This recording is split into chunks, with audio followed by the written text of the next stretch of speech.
Now, India, we are probably more of a migrating nation rather than a migrated nation. So we will not see that context here. But we would see most of our brother, we can look around and see people missing. Yesterday he was here and today he's not here. He's probably in America. Tomorrow he's, the other guy is in Australia. The other guy is in UK. We are migrating. So this is becoming an increasing factor, a trend across the world today. Another area where I would really like to talk about is the issue of fundamentalism. People today are being increasingly susceptible to a fundamentalist attitude. Now, a fundamentalist is not just a terrorist. Please don't get me wrong. Even though we have a picture that might look, again, a relativist approach. You may think it's a terrorist, but it's not a terrorist, right? Even though it may look like. The whole point of fundamentalism is that people see themselves as protecting not only a distinctive doctrine, but also a vital principle, a way of life and of salvation. Community, comprehensively centered upon a clearly defined religious way of life in all aspects, is the promise of most fundamentalist movements. And it therefore appeals to those adherents of religion who find little that is distinctive or authentically vital in their previous religious identity. And that is the reason they are shifting to adapt more radical, fundamentalist approaches towards religion. Now, the flip side of this phenomenon is oversimplification. Very, very simple, right? It is defined as to simplify to the point of distortion by ignoring essential details. All of us are satisfied with just, give me the basic, the bare minimum, and I'm happy with it. Right? We are living an increase. This has led people to choosing the path of least effort and often tend to just go through the motion of things for the sake of doing it. The strange fact that an increasing number of individuals around the world are not bothered about fundamentalists or their actions is proof enough for the growing trend of oversimplification among us. I'm sure none of you were bothered about the terrorist attack that took place this morning in one part of the country, right? I'm sure.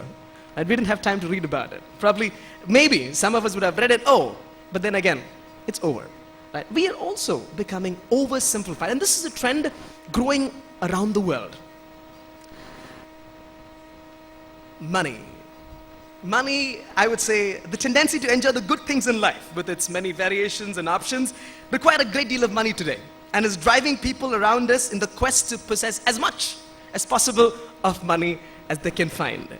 We are having people put jobs on the line, families on their line, relationships on the line on a quest to accumulate more money. Deep down, there is this general search, run towards money as the end objective. Today, the lack of luxury commodities to adorn our bodies, houses, transport has become an issue that affects one's own identity. Right? The lack of a branded shirt or a branded car or that extra living room is actually becoming a problem with my status today.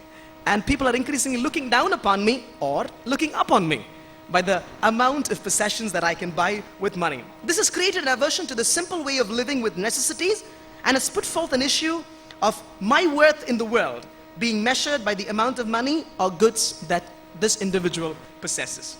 And this greed is not getting over any day soon. The pressure to keep up with the neighbors, the increased accessibility to buy anything with credit cards, loans, repayment options that are very easy.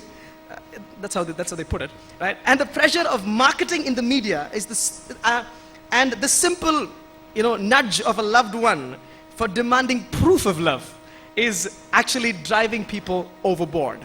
Now, if you look at the statistics today, right, the average credit card debt for households in the United States of America is $10,679. This is the average spent across everybody in the United States of America, even the people who don't have cards. So you can imagine the people who actually have debt. Right? It is huge. And this is also resulted in many people escaping, running away, right? And the statistics shows us 26% of Americans, that's more than 58 million adults, admit to not paying their bills on time. In India, we don't have a statistic. It will be too difficult to get a statistic of the people who don't pay up their bills on time. But yes, the trend is increasingly here where people are defining their lives today by how much money they possess. Now, I would really like to go on to another interesting area that we're talking about is media.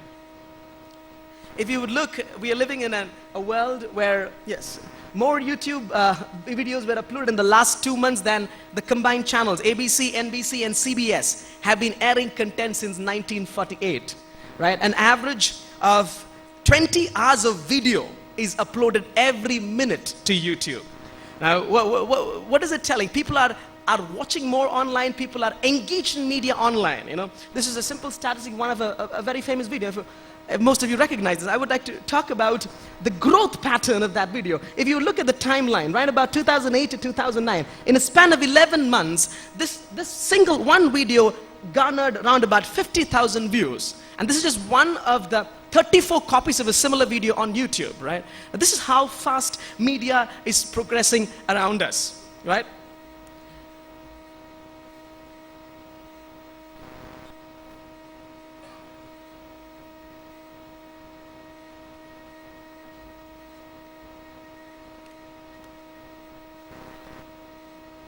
This is what we're talking about in terms of a media explosion here, right? And with the little media, there's a lot of things that are happening today. The number of people able to get music, right? 95% of all the songs downloaded last year were not paid, right? We know that better, don't we? Right? We're unpaid for. The reason is that people are increasing accessibility to this media. And media defines everything, even our networks. Now, if somebody could actually tell me, how many text messages does the average American teen send each month?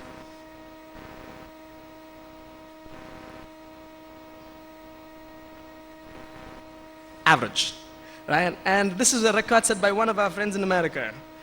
217,541 messages in 1 month, right? This is the media world that we're talking about. The media world we're talking about. I like to just end with one more media statistic. This is the search result for the term Kabbalah. Kabbalah is a Judaic sect, a sect of Judaism. And the search for Kabbalah, right, peaked around the volumes, right, about 2004, 2005.